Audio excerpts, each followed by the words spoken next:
देखो हम लोग पढ़ रहे थे कंज्यूमर इक्विलिब्रियम और लास्ट क्लास में हमने तुम लोगों को पढ़ाया था relation between TU and MU. ठीक है था लास्ट क्लास में। आज देखो हम लोगों को क्या पढ़ना है। आज हम लोग को पढ़ना है कार्डिनल अप्रोच।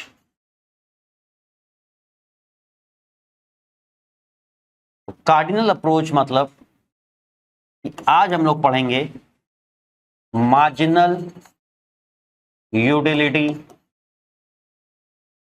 एनालिसिस। ये consumer equilibrium through cardinal approach, इसको हम क्या कह सकते हैं? Consumer equilibrium.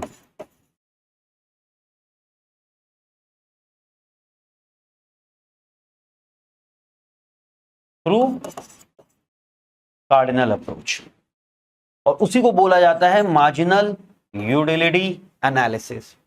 और ये दो तरीके से पढ़ा जा सकता है, एक इन केस ऑफ वन कमोडिटी और एक होता है in case of more than one. तो मोर देन वन में हम लोग टू ले लेंगे, टू कमोडिटी। भाई चैप्टर का नाम ही है कंज्यूमर बिहेवियर। कंज्यूमर बिहेवियर का मतलब कंज्यूमर कैसे बिहेव कर रहा है। तो कंज्यूमर का बिहेवियर किस चीज के रिगार्डिंग? तो कंज्यूमर का एक ही काम है, गुड्स एंड सर्विसेज को कंज्यूम करके अपनी नीड को सेटिस्फाई करना। तो कंज्यूमर कैसे डिसीजन ले रहा है कि हम कितना यूनिट कंज्यूम करेंगे तो हमारा सेटिस्फैक्शन मैक्सिमम होगा। तो इस चैप्टर में हम लोग वही पढ़ते हैं। तो मैक्सिमम सेटिस्फैक्शन कंज्यूमर जहां पे अटेन करता है उसे कहते हैं इक्विलिब्रियम। तो पहले समझो कंज्यूमर इक्विलिब्रियम होता क्या है। इकोनॉमिक्स में ये इक्विलिब्रियम वर्ड बहुत बार हम लोग यूज करने वाले हैं, और इक्विलिब्रियम का मतलब होता है बैलेंस। इक्विलिब्रियम वर्ड बहुत बार यूज करेंगे, और इक्विलिब्रियम का मतलब होता है बैलेंस। तो इक्विलिब्रियम देखो वहां यूज किया जाता है कि कोई चीज अगर इक्विलिब्रियम पोजीशन में आ चुकी है तो वहां से वो फिर बिल्कुल भी डिस्टर्ब नहीं होगी, वो बिल्कुल भी मूव नहीं करेगी। तो इक्विलिब्रियम पोजीशन वो पोजीशन होती है जहां से आप फिर फर्दर कोई चेंज नहीं चाहते हो। तो कंज्यूमर इक्विलिब्रियम का यहां पे मतलब यह है कि कंज्यूमर को मैक्सिमम सेटिस्फैक्शन मिल जाए। कंज्यूमर उतना यूनिट कंज्यूम कर ले कि उसको मैक्सिमम सेटिस्फैक्शन मिल जाए, कि अब उसके आगे उसके मन में यह ना आए कि यार एक दो यूनिट और खरीद सकते थे या हमने ज्यादा खरीद लिया। क्योंकि हम लोग कंज्यूमर इक्विलिब्रियम की बात कर रहे हैं, तो कंज्यूमर का बैलेंस, तो कंज्यूमर का बैलेंस कब होएगा? जब कंज्यूमर अपनी टोटल यूटिलिटी को मैक्सिमाइज करेगा।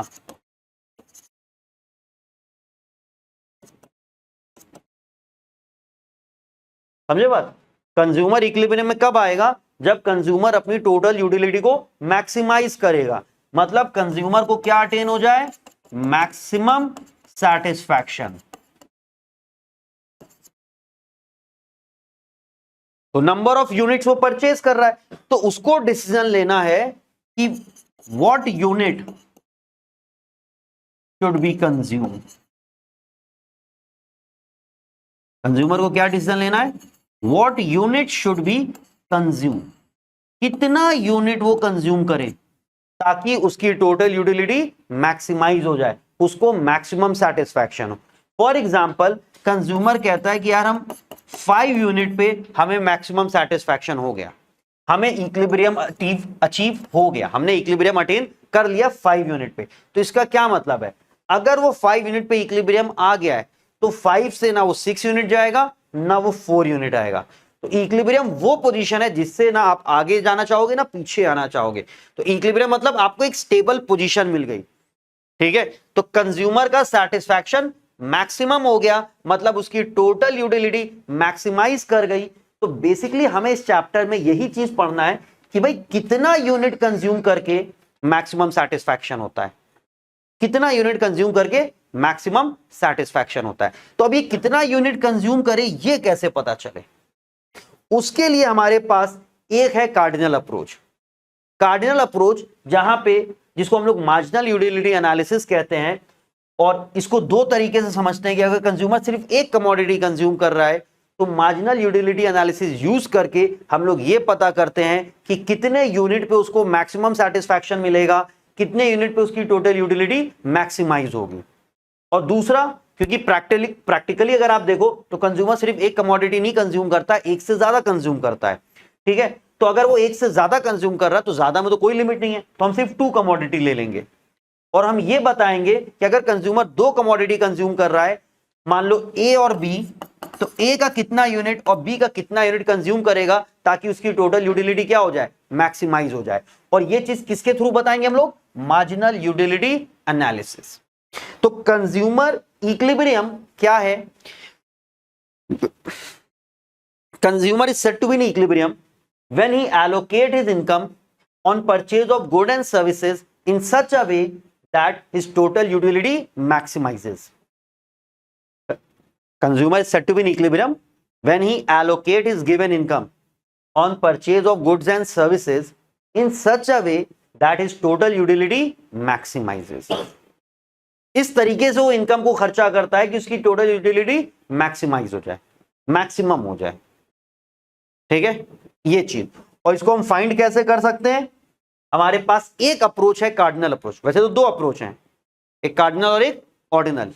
यहां पे हम फिलहाल एक अप्रोच की बात कर रहे हैं, कार्डिनल अप्रोच। कार्डिनल अप्रोच जिसे हम लोग क्या कहते हैं, मार्जिनल यूटिलिटी एनालिसिस।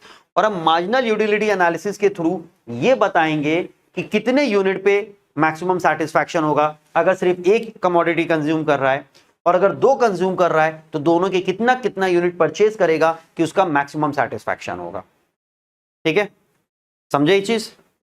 तो वो तो हमें एग्जैक्टली फाइंड क्या करना है कि कितना यूनिट वो कंज्यूम करेगा कि उसका सेटिस्फैक्शन मैक्सिमम हो जाए।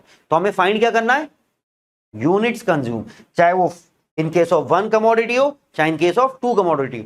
ये हमारा मेन ऑब्जेक्टिव है कि अगर 1 कमोडिटी है तो उसका कितना यूनिट कंज्यूम करेगा कि उसका यूटिलिटी मैक्सिमाइज हो जाए। अगर वो 2 कमोडिटी कंज्यूम कर रहा तो कितना यूनिट दोनों का कंज्यूम करेगा कि यूटिलिटी मैक्सिमाइज हो जाए। कार्डिनल अप्रोच से हम लोग ये बताते हैं कि कहां पे उसका टोटल यूटिलिटी मैक्सिमम हो रहा है, कितने यूनिट पे टोटल यूटिलिटी मैक्सिमम हो रहा है, ये बताते हैं। आ रही बात समझ में। तो देखो जरा मार्जिनल यूटिलिटी एनालिसिस।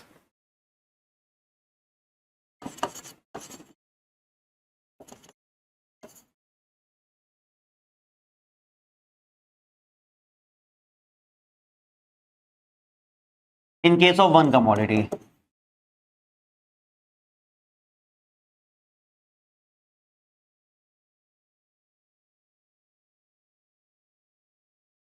अगर कंज्यूमर सिर्फ एक कमोडिटी कंज्यूम कर रहा है तो उसको सेटिस्फैक्शन कैसे अचीव होगा। तो यहां पे देखो क्या है कि कंज्यूमर विल अटेन इक्विलिब्रियम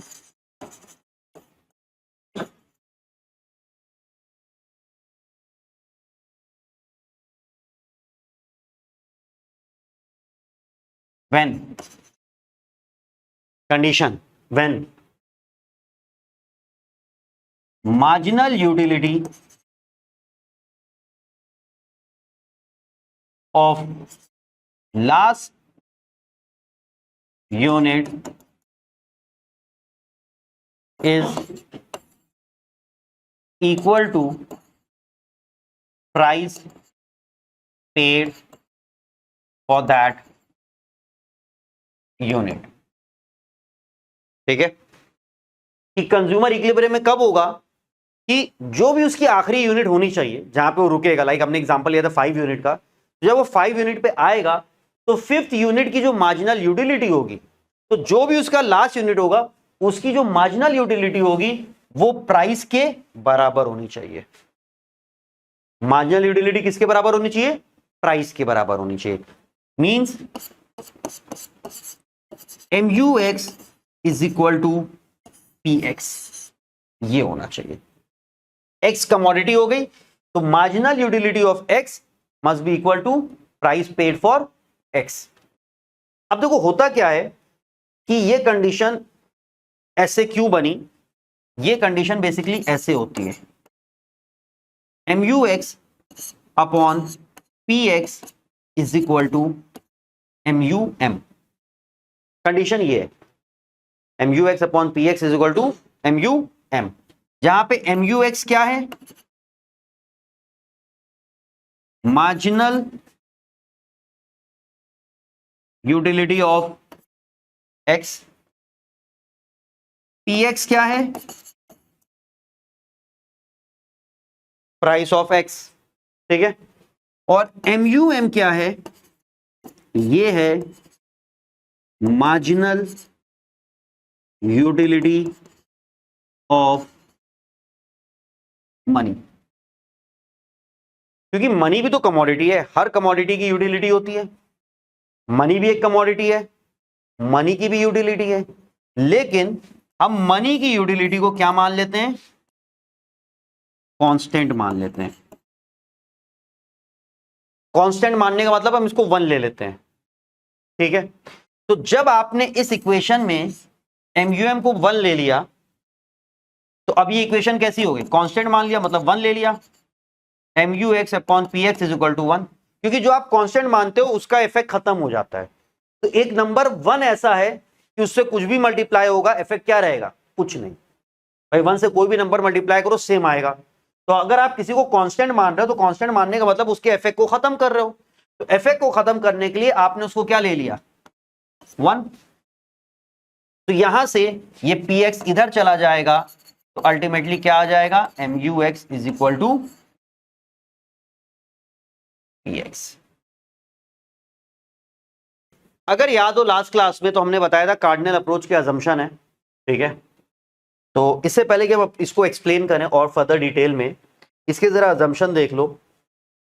जब हम बोल रहे हैं कार्डिनल अप्रोच को मार्जिनल यूटिलिटी एनालिसिस भी कहते हैं, या फिर कार्डिनल यूटिलिटी एनालिसिस भी कहते हैं।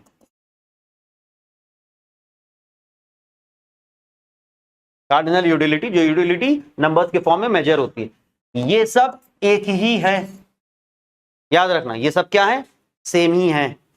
और ये अजम्पशन पे बेस्ड है, भाई सारी थ्योरम अजम्पशन पे होती है। तो क्या अजम्पशन है, एक पहला अजम्पशन, यूटिलिटी इज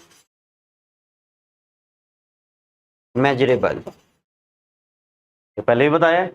इस अप्रोच में हम लोग ये मान के चलते हैं कि हमारी यूटिलिटी मेजरेबल है। दूसरा, law of diminishing marginal utility is applicable, ठीक है, कि law of diminishing marginal utility applicable है, विच मीन जब भी हम मार्जिनल यूटिलिटी लेंगे तो हम उसको रिड्यूसिंग ऑर्डर में लेंगे, 10 8 6 ऐसे, 10 8 6 4। ये दो मेन अजम्पशन याद रखना। और अजम्पशन में क्या है, MUM इज कांस्टेंट, जो अभी हमने यहां पे बताया ना, इसको आप क्या मान लेते हो, कांस्टेंट। उसके अलावा कंज्यूमर इज रैशनल। रैशनल मतलब वो हमेशा यूटिलिटी को मैक्सिमाइज करने के बारे में सोचेगा, वो और कुछ नहीं सोचेगा, तो उसे हम बोलते हैं रैशनल। तो ये 4 अजम्पशन आप याद रखना, ये अप्रोच है। हमने क्या बताया कि इसके अंदर 2 होता है, in case of 1 commodity, in case of 2 commodity. कभी भी आपको कार्डिनल अप्रोच या मार्जिनल यूटिलिटी एनालिसिस या कार्डिनल यूटिलिटी एनालिसिस सिर्फ बोलेगा, तो आप हमेशा याद रखना ये 1 कमोडिटी वाला ही एक्सप्लेन करोगे। अब हमेशा क्या एक्सप्लेन करोगे, 1 कमोडिटी वाला, 2 वाला नहीं करोगे। 2 वाले के लिए एक अलग नाम दिया होता है, जब वो बोलेगा तब आप 2 वाला एक्सप्लेन करोगे, समझ रहे हो। तो क्वेश्चन आ गया, एक्सप्लेन मार्जिनल यूटिलिटी एनालिसिस। तो हमने क्या बोला, मार्जिनल यूटिलिटी एनालिसिस के अंदर 2 है ना, इन case of 1 commodity, in case of 2 commodity. तो अब कौन सा एक्सप्लेन करें, 1 करें, 2 करें या दोनों करें। तो अगर सिर्फ आपको मार्जिनल यूटिलिटी एनालिसिस बोला है ना, तो आप हमेशा 1 वाला करोगे। तो इन केस ऑफ 1 कमोडिटी, तो अजम्पशन तो आपने समझी गए, कंज्यूमर इक्विलिब्रियम कब अटेन करता है, वो क्या लिखवाया हमने इन केस ऑफ 1 कमोडिटी में, कि consumer will attain equilibrium, marginal utility of last unit is equal to price paid for that unit. या आप सिंपल बोल सकते हो marginal utility is equal to price. Consumer कब अटेन इक्विलिब्रियम अटेन करेगा? When marginal utility is equal to price, simple. ठीक है, in case of one commodity consumer कब इक्विलिब्रियम अटेन करेगा? When marginal utility is equal to price. ये भी सही equation है, ये भी सही इक्वेशन है, कभी कभी ऐसे दे देता है, कभी कभी ऐसे दे देता है। ये हम लोग यूज करते हैं, रीजन बीइंग कि यहां पे MUM जो है वो कांस्टेंट है। कांस्टेंट मतलब 1 है, तो 1 है तो वो P1 उधर चला जाएगा, तो अल्टीमेटली ये आ जाएगा। तो इन केस ऑफ वन कमोडिटी अगर बोलेगा कि एक्सप्लेन करना है तो क्या क्या लिखोगे? एक तो आप ये लिखोगे कंडीशन कि कंज्यूमर इक्विलिब्रियम में कब आएगा, उसके बाद ये ऐसे लिख दोगे, ठीक, प्लस इसके यहां पे अजम्पशन लिख दोगे, ये अजम्पशन एक्सप्लेन कर दोगे, और फिर उसके बाद ग्राफ और स्केड्यूल पे आओगे। प्रॉपर आंसर वो तुम लोग को नोट समझेंगे, उसमें लिखा रहेगा कुछ इस तरीके से कि MUX upon PX is equal to MUM। अब ये क्या रिप्रेजेंट कर रहे हैं? उसके बाद MUX upon PX is equal to 1, तो MUX is equal to PX। MUX क्या रिप्रेजेंट कर रहा है, PX क्या रिप्रेजेंट कर रहा है, MUM क्या रिप्रेजेंट कर रहा है, और फिर वहां जब ये चीज लिखोगे तो यहां ब्रैकेट में लिख दोगे since it is assume that marginal utility of money यानी कि MUM is constant.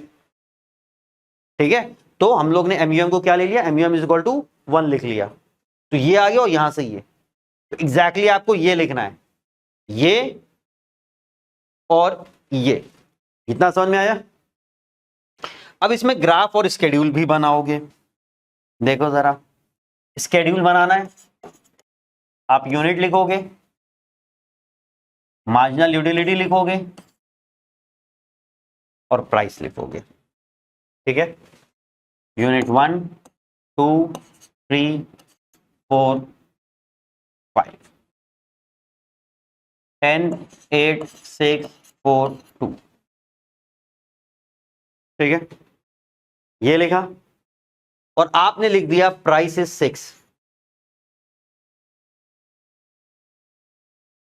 Price is 6। तो अब ये बताओ इक्विलिब्रियम की कंडीशन क्या है? MUX is equal to PX, है ना? तो जब वो पहला यूनिट खरीद रहा है, MUX कितना है 10 और PX कितना है 6, क्या कंडीशन पूरी हो रही है? नहीं। ये कंडीशन कहां पूरी हो रही है?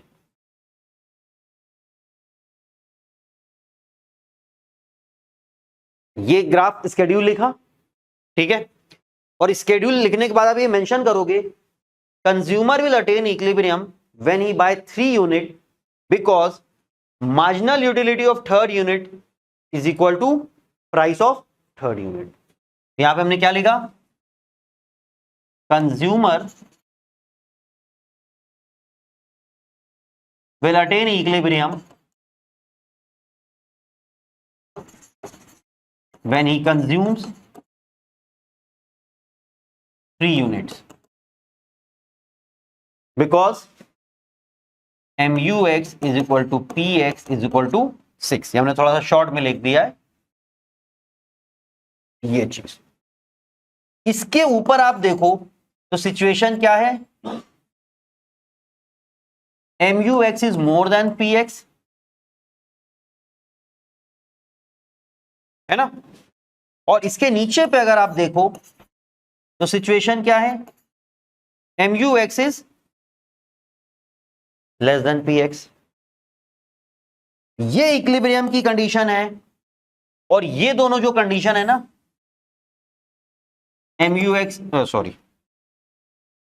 MUX is more than PX या MUX is less than PX, ये दोनों कंडीशन कहलाती हैं डिसइक्विलिब्रियम की।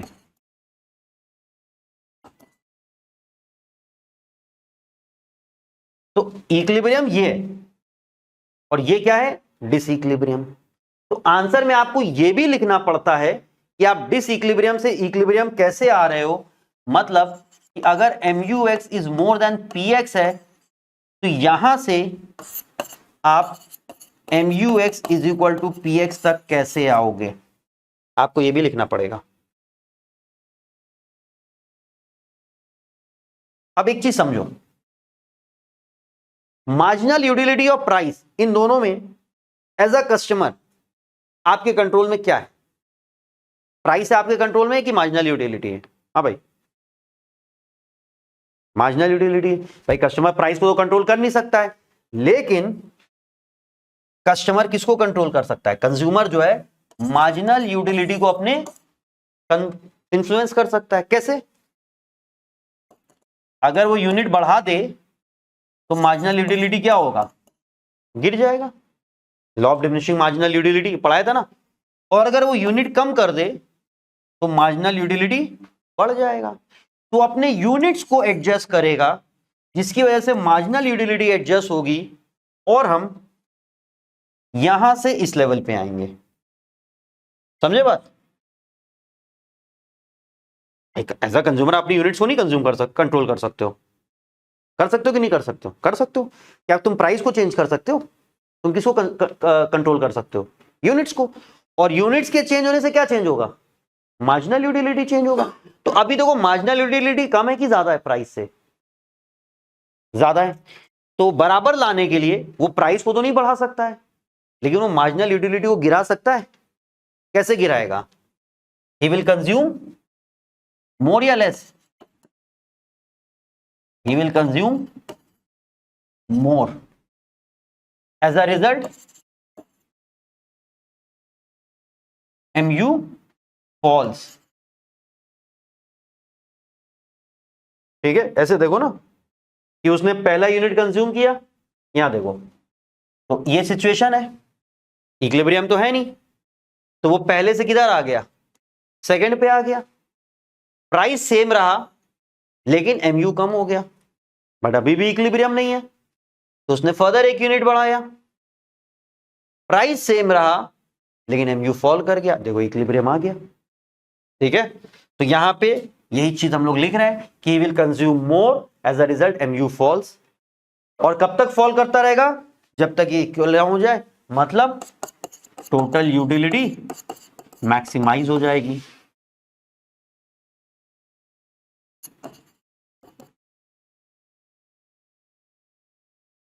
ठीक। और दूसरी सिचुएशन जो है डिसइक्विलिब्रियम की, वो क्या थी? MUX is less than PX। यहां से आपको MUX is equal to PX पे आना है। अभी क्या करेगा बता सकते हो? कम करेगा, सीधी सी चीज है। He will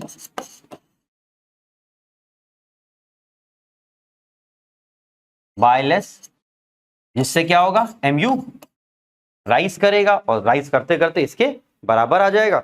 जो चीज हम लोग यहां पे भी एक्सप्लेन कर सकते हैं कि मान लो उसने 5 यूनिट खरीदा और वो इस सिचुएशन पे आ गया, तो यार ये तो गड़बड़ है, इक्विलिब्रियम हो ही नहीं सकता है। तो यूनिट कम करके 4 करेगा, MU बढ़ गया लेकिन अभी भी डिफरेंस है, तो उसने और कम किया, 3 पे आ गया, MU फर्दर बढ़ गया और देखो इक्विलिब्रियम आ गया। समझे बात?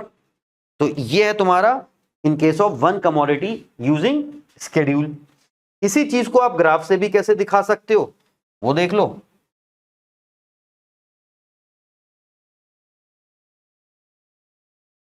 Origin, Y axis, X axis. X axis पे आप यूनिट शो कर रहे हो और वाई एक्सिस पे आप प्राइस शो कर रहे हो और यूटिलिटी शो कर रहे हो। प्राइस तो हर बार सेम था ना, तो क्योंकि प्राइस हर बार सेम था तो प्राइस मान लो हमारा 6 था।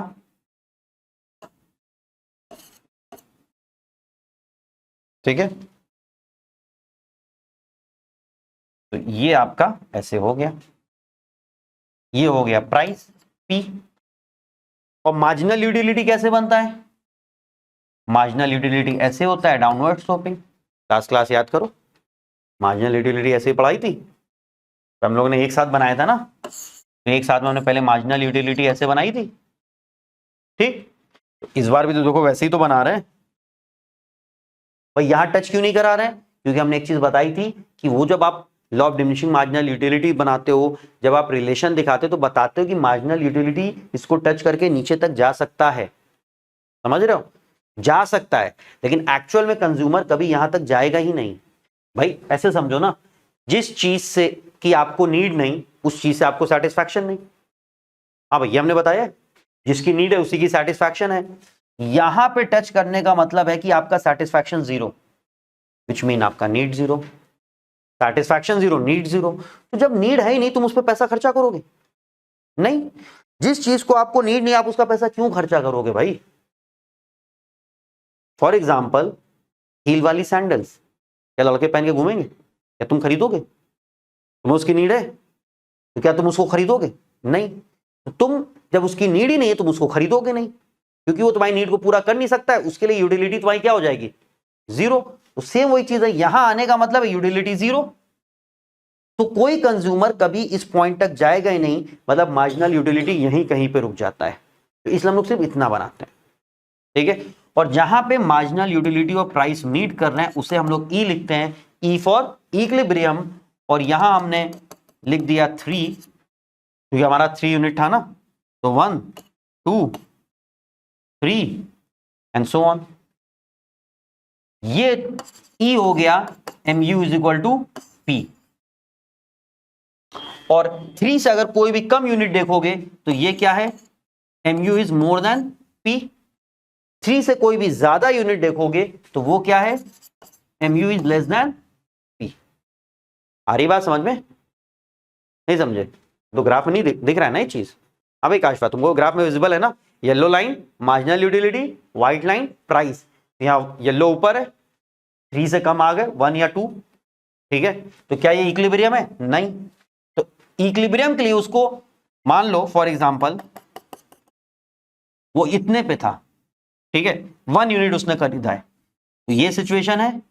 इक्विलिब्रियम के लिए उसको अपना कंजम्पशन बढ़ाना पड़ेगा, तो मार्जिनल यूटिलिटी कम होते होते होते होते इस पॉइंट पे आ जाएगा।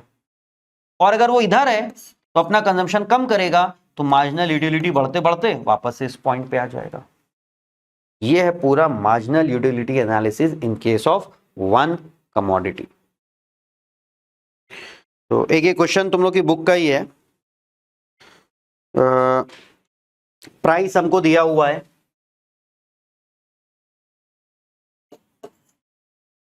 500, ठीक है, और नंबर ऑफ बुक्स दी हुई हैं, यूनिट्स और मार्जिनल यूटिलिटी दिया हुआ। तो यूनिट 1 to 5 है, 1 2 3 4 5, और मार्जिनल यूटिलिटी 7 से दिया हुआ है, 700 600 500 400 300। पूछा गया है एक तो draw diagram to explain consumer equilibrium where mu is equal to p and also find at what unit consumer will attain equilibrium। तो at what unit consumer will attain equilibrium? Answer is 3। क्यों? Because mu is equal to p which is equal to 500। अब इसको अगर diagram के through दिखाना है हम लोगों को, तो देखो डायग्राम के थ्रू कैसे दिखाएंगे।